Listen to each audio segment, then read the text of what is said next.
The story of Steve Jobs. Steve Jobs was born on February 24, 1955, in San Francisco, California. His real parents were not married when he was born, so they decided to give him up for adoption. A kind couple named Paul and Clara Jobs adopted him. They gave him a good home in a small city called Mountain View, part of what is now known as Silicon Valley. Paul Jobs was a mechanic. He taught Steve how to work with his hands and how machines worked. Steve became curious about electronics and loved learning how things were made. Even as a boy, Steve was different. He was smart but didn't always follow rules. He liked to ask questions and think differently. His teachers saw he was very intelligent but also a bit stubborn. In high school, Steve met a boy named Steve Wozniak. People called him Woz. He was quiet and very good with electronics. Steve and Woz became good friends. They both loved machines, gadgets, and building new things. Together, they created a small device called a blue box. It could make free phone calls using tones. It wasn't legal, but it showed how smart and creative they were. After high school, Steve went to Reed College in Oregon. But he didn't like traditional learning and dropped out after 6 months. He stayed on campus, sleeping on friends' floors, and attended classes that interested him, like calligraphy. This would later help him design beautiful fonts on computers. In 1974, Steve went to India in search of spiritual meaning. He was only 19. He visited temples and met holy men. He even shaved his head and wore Indian clothes. He wanted to understand the purpose of life and find peace.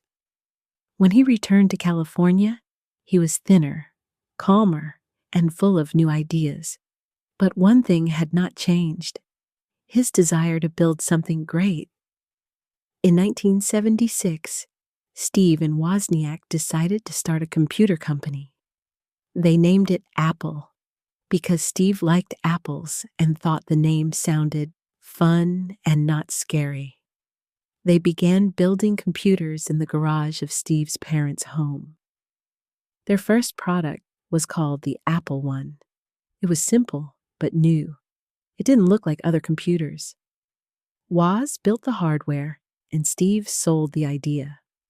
The Apple II, their next computer, was a huge success. It changed the computer world.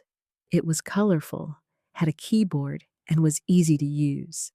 People loved it. By 1980, Apple was a big company. Steve was only 25 years old, but he was already a millionaire. Steve wanted Apple to be the best. He worked hard and pushed others to do the same. He was creative, but he could also be difficult. He had big dreams and wanted perfection. In 1984, Apple launched the Macintosh. It was the first computer with a graphical interface, meaning you could use a mouse and click on pictures, not just type commands. It was revolutionary. But not everyone agreed with Steve. Some thought he was too emotional and hard to work with. In 1985, the board of Apple made a shocking decision. They removed Steve from the company he had started. Steve was heartbroken. Even though he was hurt, Steve didn't give up. He started a new company called Next. Its computers were powerful and beautiful, but too expensive. Still, the ideas behind Next would later become very important. At the same time, Steve bought a small animation studio from George Lucas. He called it Pixar. Pixar made a short film called Luxo Jr. that amazed people. Then in 1995, Pixar released Toy Story, the first full-length movie made with computers. It was a huge hit. Steve became successful again, but in a different way. In 1996, Apple was in trouble. Its products weren't selling well. So the company decided to buy next, and with that, Steve Jobs came back. In 1997, Steve returned to Apple as the CEO. Many people thought he couldn't save the company, but Steve had a new vision. He made changes. He stopped unnecessary products. He simplified everything. He focused on design and quality. Then he introduced a new computer, the iMac. It was colorful, easy to use, and stylish. People loved it. Apple was back on the map. Steve wanted Apple to do more.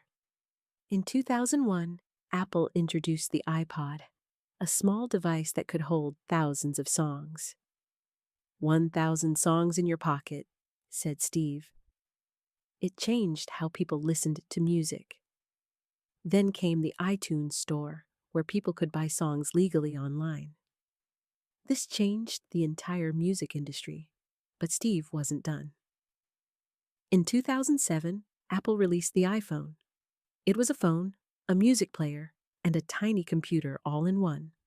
It had a touchscreen, no buttons, and beautiful design. It was unlike anything before it. The iPhone became a worldwide success. It changed how people communicate, work, and live. Then came the iPad in 2010, a larger touchscreen device for reading, watching, and creating. Another success. Apple became the most valuable company in the world. Steve Jobs was back at the top.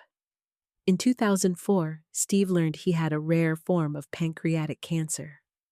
He had surgery and seemed better, but the illness returned. He continued working, even while getting weaker. In 2009, he had a liver transplant. He stepped down as CEO in 2011, saying he could no longer meet his duties. He made Tim Cook the new CEO. On October 5, 2011, Steve Jobs died peacefully at the age of 56, surrounded by his family. The world was heartbroken.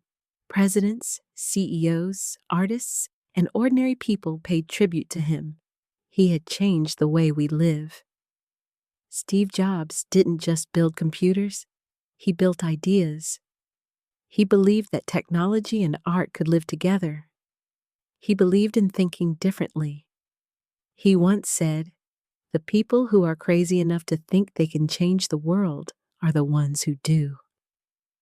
Steve taught us to follow our hearts, to take risks, and to never settle for less than excellence.